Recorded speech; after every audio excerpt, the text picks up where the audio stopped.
तो question number 21, इस question में एक सेट दे रखा है, सेट ए, जिसके एलिमेंट्स -1 से और 1 के बीच में है। और ये जो सेट है ये रियल नंबर्स का सबसेट है, यानी कि इसमें जो एलिमेंट्स हैं वो -1 से और 1 के बीच में कुछ भी हो सकते हैं, जैसे कि 0.9, 0.8, यानी कि 1 से लेके 0 तक और 0 से लेके -1 तक।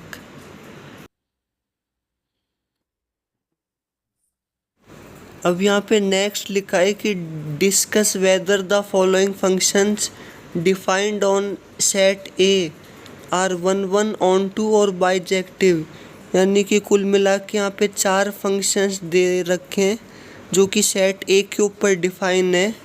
तो अपन को इन चारों फंक्शंस को 1 बाय 1 चेक करना है 1 और ऑन टू के लिए। अब यहाँ पे फर्स्ट वाला फंक्शन है x/2, तो इसको 1 के लिए चेक करेंगे तो ये फंक्शन 1 है, क्योंकि x1 = x2 आ गया।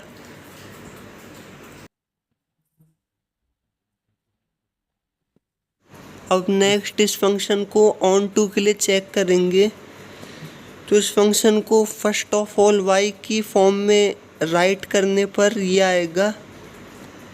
अब नेक्स्ट इस फंक्शन में x की जगह पर ये वाले सेट की वैल्यूज़ अपन रखते हैं, तो जो रेंज आएगी यानी कि y वो -½ से और ½ तक आएगी, जो कि सेट a के इक्वल नहीं है, तो इसलिए फंक्शन ऑन टू नहीं होगा। तो यानी कि फर्स्ट वाला फंक्शन सिर्फ एक 1 फंक्शन है और ये ऑन टू नहीं है।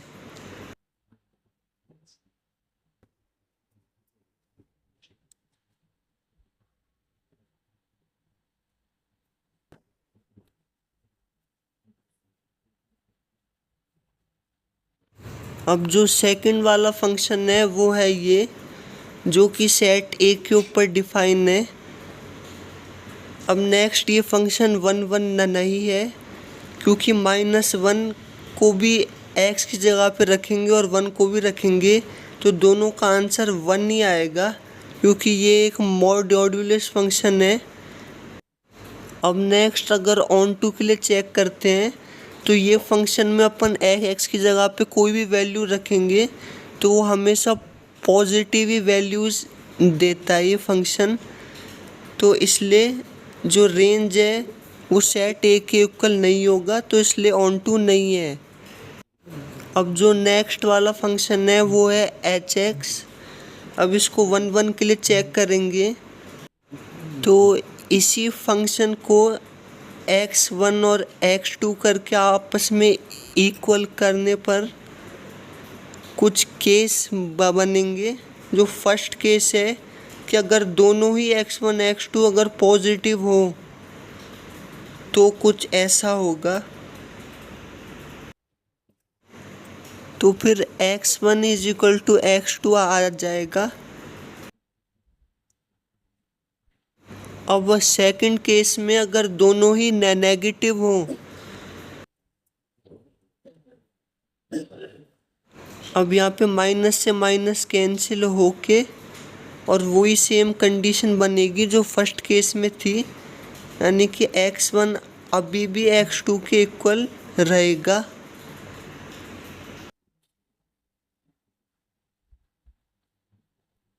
और यहाँ पे थर्ड केस कुछ इस तरीके से है कि अगर एक पॉजिटिव हो और दूसरा नेगेटिव हो, तो यानी कि ये तो क्लियर है कि ये दोनों अलग अलग हैं, एक पॉजिटिव एक नेगेटिव।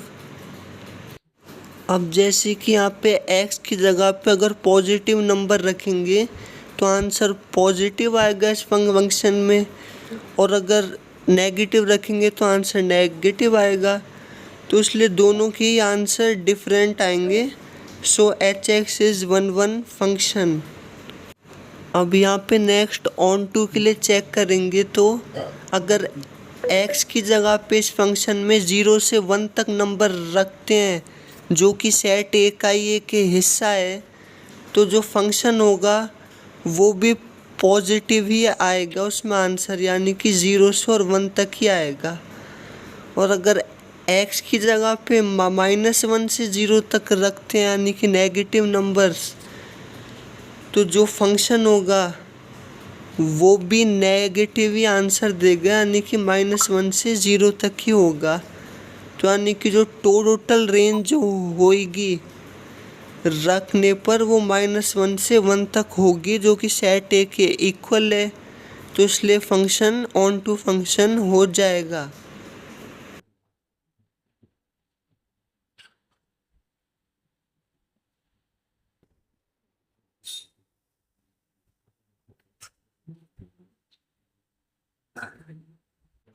अब जो लास्ट वाला पार्ट है वो है एक्स स्क्वायर का फंक्शन। तो ये भी एक 1 फंक्शन नहीं होगा, क्योंकि अगर एक्स की जगह पे -1 रखेंगे या फिर 1 रखेंगे तो दोनों का ही आंसर 1 आएगा।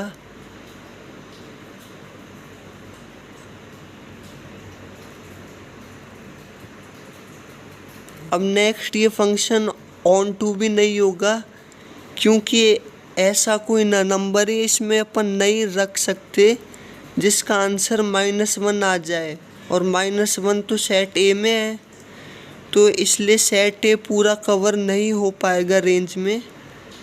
तो इसलिए ये एक ऑन टू फंक्शन नहीं होगा।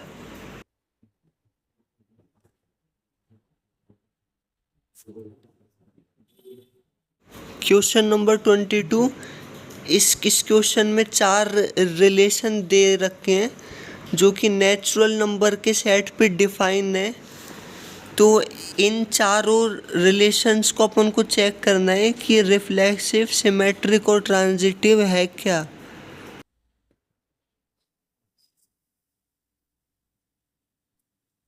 अब यहाँ पे चारों ही सिर्फ नेचुरल नंबर्स पे डिफाइन है। और फर्स्ट वाला रिलेशन है कि x is greater than y, और x और y दोनों ही कोई भी नेचुरल नंबर्स हैं।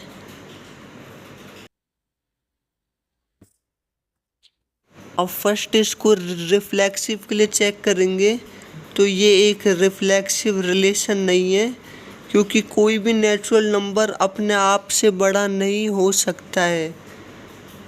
एग्जाम्पल के लिए x is not greater than itself, लेकिन x आपस में इक्वल ज़रूर हो सकता है, लेकिन x खुद ही से ग्रेटर नहीं हो सकता है। तो इसलिए ये एक रिफ्लेक्सिव रिलेशन नहीं होगा। अब नेक्स्ट ये एक सिमेट्रिक रिलेशन भी नहीं है, क्योंकि अगर x y से बड़ा है तो इसका मतलब ये नहीं होगा कि y भी x से बड़ा हो, क्योंकि x तो y से ऑलरेडी बड़ा है और ये दोनों ही नेचुरल नंबर्स हैं, तो इसलिए ये सिमेट्रिक नहीं होगा।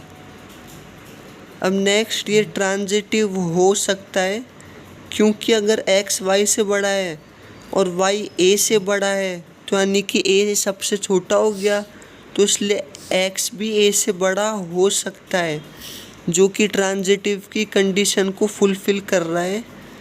तो इसलिए ये रिलेशन ट्रांजिटिव होगा सिर्फ।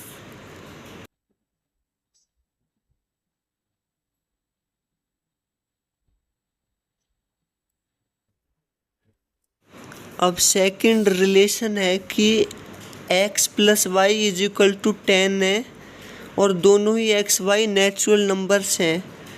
तो फर्स्ट ऑफ ऑल अगर x y से रिलेटेड है तो इसका मतलब ये नहीं होगा कि x भी x से रिलेटेड हो, ऐसा ज़रूरी नहीं है। जैसे कि 4 + 6 10 होता है, लेकिन 4 + 4 10 नहीं होता है।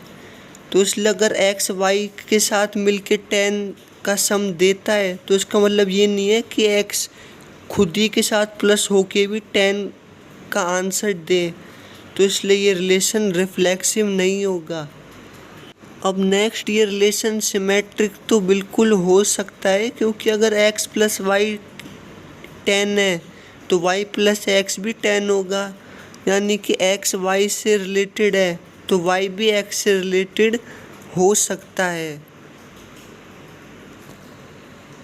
अब नेक्स्ट ट्रांजिटिव के लिए चेक करेंगे तो अगर x प्लस वाई 10 है और y प्लस ए 10 है तो इसका मतलब ये है कि x को भी a के इक्वल होना ही पड़ेगा। अब यहाँ पे x, y और a तीनों ही नेचुरल नंबर्स हैं तो इसलिए ये जो रिलेशन है ये ट्रांजिटिव नहीं हो पाएगा।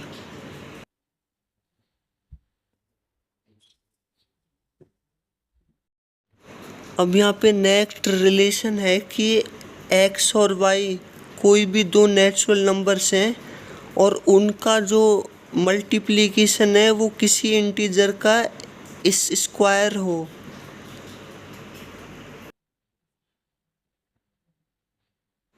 अब नेक्स्ट इस रिलेशन में x अपने आप से रिलेटेड हो जाएगा क्योंकि x को अगर x से रिलेटेड करें तो यानी कि x को x ही मल्टीप्लाई करेंगे और x को x से मल्टीप्लाई करेंगे तो x का स्क्वायर आएगा यानी कि एक इंटीजर का स्क्वायर आ जाएगा जो कि इस रिलेशन की कंडीशन है।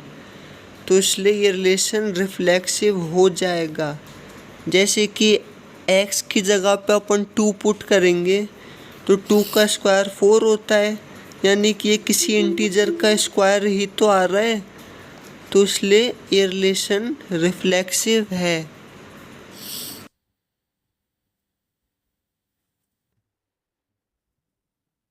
अब नेक्स्ट अगर एक्स वाई इस रिलेशन में है तो वाई एक्स भी रिलेशन में होंगे क्योंकि एक्स को वाई से मल्टीप्लाई करो या वाई को एक्स से मल्टीप्लाई करो दोनों एक ही बात है तो ये किसी इंटीजर का स्क्वायर ही तो इसलिए ये रिलेशन सिमेट्रिक हो जाएगा।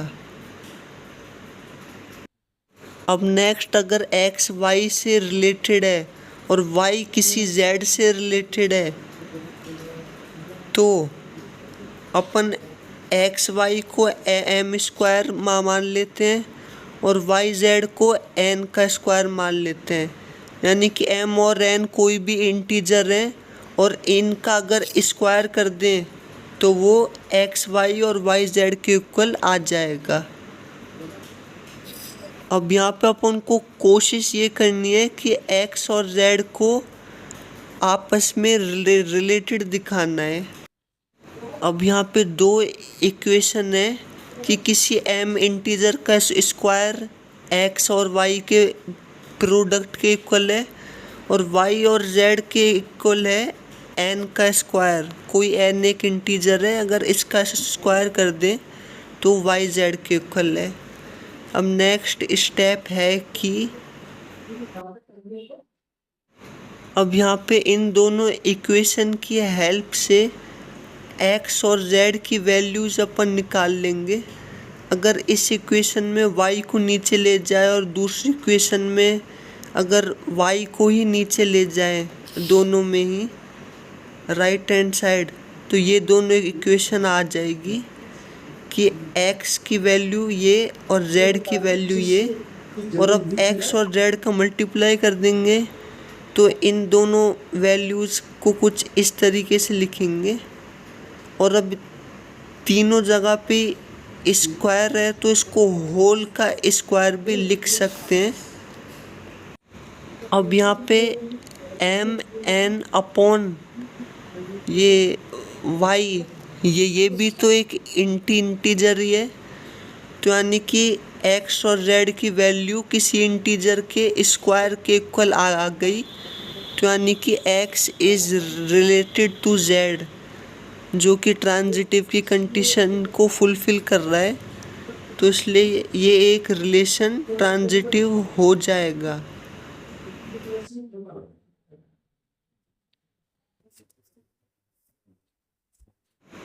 तो ये एक इक्विवेलेंस रिलेशन है। अब यहाँ पे फोर्थ रिलेशन ये है कि x और y कोई भी दो नेचुरल नंबर्स हैं और ये दोनों नेचुरल नंबर्स इस इक्वेशन को सेटिस्फाई करेंगे।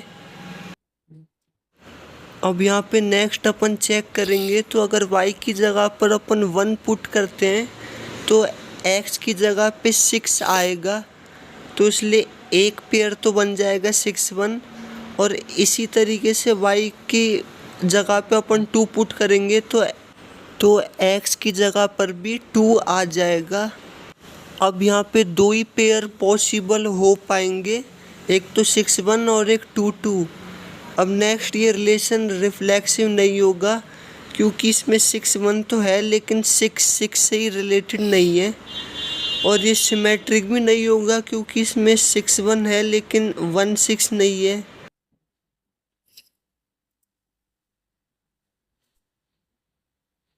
अब नेक्स्ट ये ट्रांजिटिव ही होगा सिर्फ। अब यहाँ पे जैसे 6 1 से तो रिलेटेड है लेकिन 1 किसी के साथ रिलेटेड नहीं है, और 2 2 से है बस, तो यहाँ पे कोई ट्रांजिटिव की कंडीशन ही नहीं है, तो इसलिए बस अपन इसको ट्रांजिटिव कंसीडर करेंगे।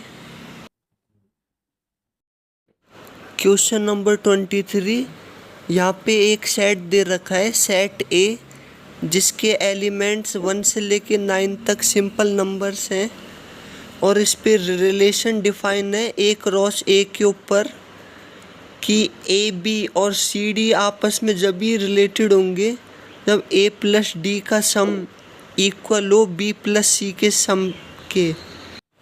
यहाँ पे ये दोनों पेयर ए बी और सी डी, ये दोनों पेयर ए क्रॉस ए के एलिमेंट्स हैं।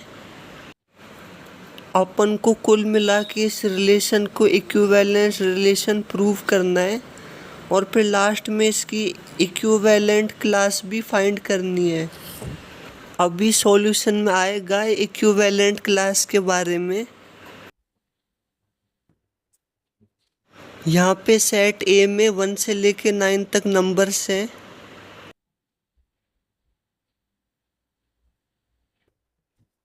अब यहाँ पे क्वेश्चन में जो बात हो रही है वो ए क्रॉस ए के ऊपर है, और ए क्रॉस ए होता है कि ए के एलिमेंट्स खुद ही से रिलेटेड हों, यानी कि जैसे 1 1 से 1 2 से 1 3 से, और या फिर 2 1 से 2 2 से 2 3 से, ऐसे हर एक एलिमेंट बाकी एलिमेंटों से रिलेटेड हो, तो ये ए क्रॉस ए का सेट है।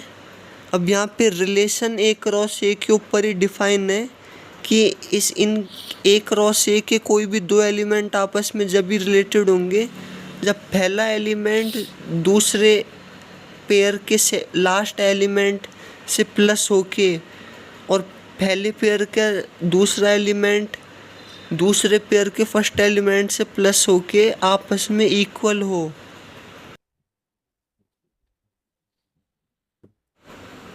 अब यहाँ पे अपन फर्दर इस रिलेशन को रिफ्लेक्सिव के लिए चेक करेंगे, तो अगर ए बी अगर खुद ही से रिलेटेड होगा तो यानी कि पहला एलिमेंट दूसरे एलिमेंट से प्लस होके दूसरे एलिमेंट और इसके पहले एलिमेंट से प्लस होके सेम होना चाहिए, जो कि ये कंडीशन यहाँ पे सही है, तो इसलिए ये रिलेशन रिफ्लेक्सिव हो जाएगा।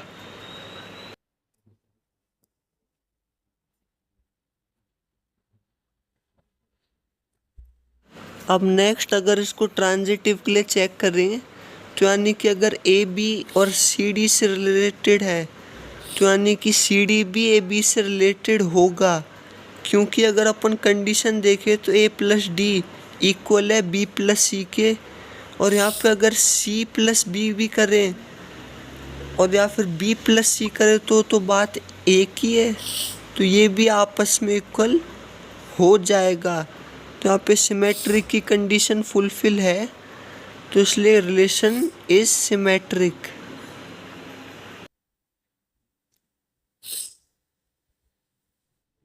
अब यहाँ पे इस रिलेशन को ट्रांजिटिव प्रूफ करना है, तो अपन ने लेट कर लिया कि ए बी सी डी से रिलेटेड है और सी डी किसी और से एक्स और वाई से रिलेटेड है, तो अपन कुल मिला के दिखाना है कि ए बी भी एक्स वाई से रिलेटेड हो जाएगा।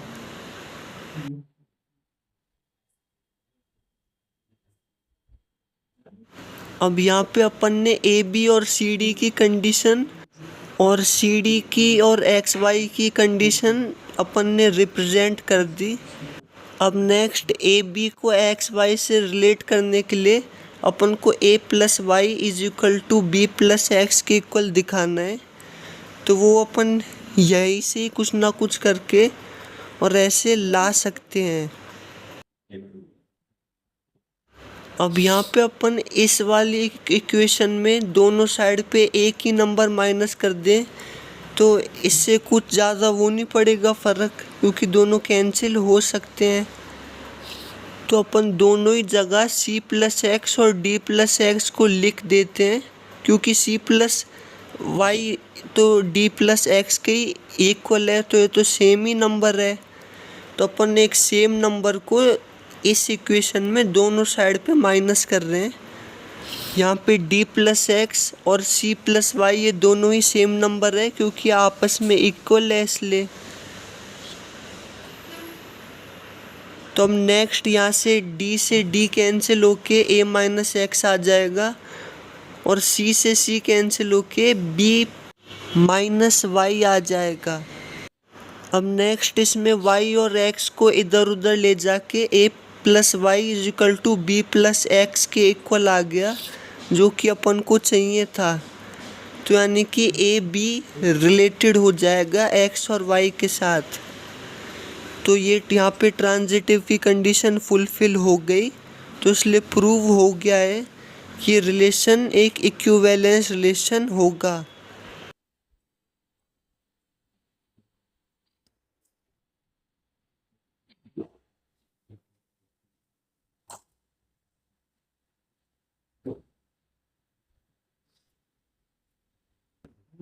अब यहाँ पे अपन को लास्ट एक इक्विवेलेंट क्लास फाइंड करनी है इस 2,5 एलिमेंट की।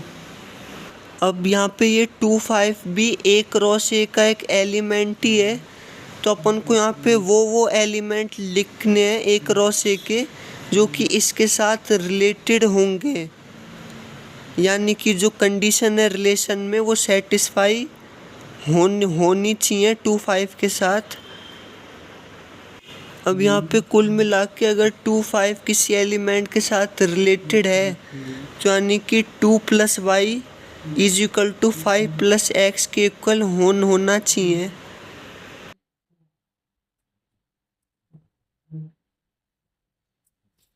अब ये एक मेन इक्वेशन है। अब बस यहाँ पे एक्स की जगह पे 1 से लेकर 9 तक नंबर अपन पुट करते जाएंगे और y की अलग अलग वैल्यूज़ आती रहेंगी, तो ऐसे कई पेयर्स बन जाएंगे।